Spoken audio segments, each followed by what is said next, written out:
Hello hi नमस्कार आशा करें आपण मैंने समस्ते भल थे। आज आम आलोचना करवा नवम क्लास द्वितीय अध्याय जीवकोश यार संगठन प्रश्नावली उपरे आलोचना करवा। आपण मानक पई प्रथम प्रश्न प्राणीकोश उद्भिदकोश मध्य पार्थक्य लेख। प्राणीकोश जदि देखा उद्भिद कोश ठारू अपेक्षाकृत सान और कलाकृति एथिरे कोश झिली थाए और कोश भित्ति न थाए। रसधानी छोट अस्थायी एथिरे लवण आद न थाए। एथिरे सेंट्रोजम नामक कोश अंगिका रही थाए। परवर्ती देखिवा कौन ना उद्भिद कोश उपरे आमे देखिवा। प्राणी कोश ठारू अपेक्षाकृत बड़ बड़ एवं आकार प्राय आयताकार। कोश झिली और कोश भित्तिरे थाए रसधानी गुड़िक स्थायी होगी रही थाए।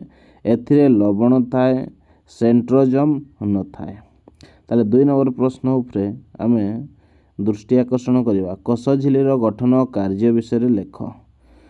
आंसर हेउची कोश भितर थिबा कोश जीवक विभिन्न उपादान को आवृत कर रखुवा आवरण को कोश झिली कहा जाए। परवर्ती पॉइंट उपरे दृष्टि आकर्षण करवा। कोश झिली प्राणी कोश और यह उद्भिद कोश चारिपटे थिबा कोश भित्तिर भितर पाखर लगी रही थाए। यह छिद्रयुक्त और अर्ध पारगम्य झिली अटे। कोश सह जड़ित विभिन्न पदार्थर आदान प्रदान पर कोश झिली एक माध्यम हिसाब से कार्य करे। कोश झिली रे मुख्यतः स्नेहसार और पुष्टिसार मिश्रित भाव में गठित लिपोप्रोटीन रही थाए।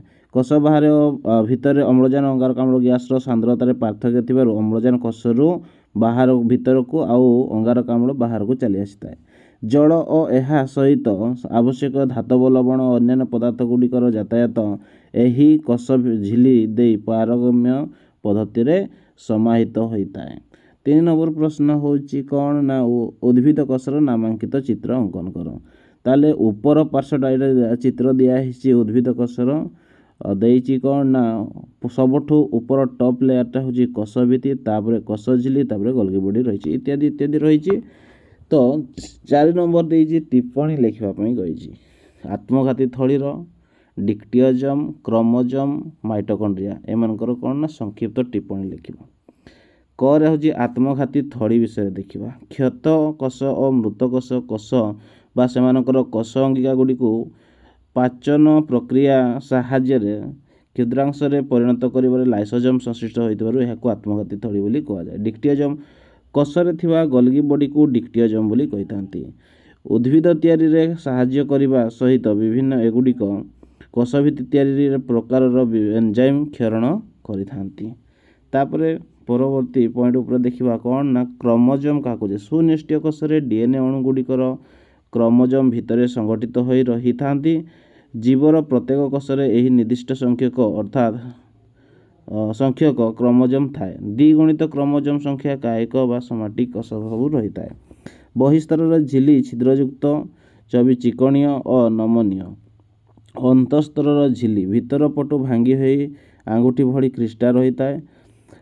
माइटोकॉन्ड्रिया रे अम्लजान द्वारा खाद्य पदार्थ गुड़िकर जारण घटी तहिंरु एटीपी शक्ति उत्पन्न हुए। तेणु एटीपी को कोशर शक्ति मुद्रा और माइटोकॉन्ड्रिया को कोशर शक्ति केन्द्र कही। शून्य स्थान पूरण करवा।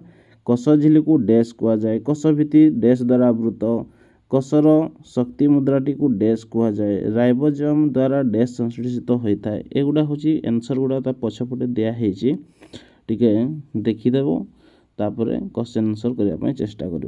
प्राग्न्यष्टीय कोशर डीएनए टी डैश उद्भिद कोशर डैश न थाए। सेंट्रोजोम डैश कोशर न थाए। ताले प्रथम उत्तर हूँ आर्धपारगम्य झिली सेलुलोज। थर्ड हूँ एटीपी। फोर्थ हूँ पुष्टिसार।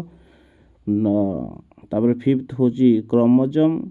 सिक्स्थ हूँ सेंट्रोजोम। सेवेन्थ हूँ उद्भिद। यह हूँ आंसर। 6 नंबर हूँ नामांकित चित्र अंकन करने देइछि। प्राणी कोशर चित्र ये दिखाई आ गोटे हूँ माइटोकॉन्ड्रिया फिगर खाली तैयारी कही। तापर परवर्ती क्वेश्चन आम देखा प्राणी कोशरे लवक थिले कौन हुंता। ताले आंसर हूँ कौन ना प्राणी कोशरे लवक थिले एमाने उद्भिद भली स्वभोजी व स्वयं पुष्ट होइथांते और निज खाद्य निजे प्रस्तुत करथांते।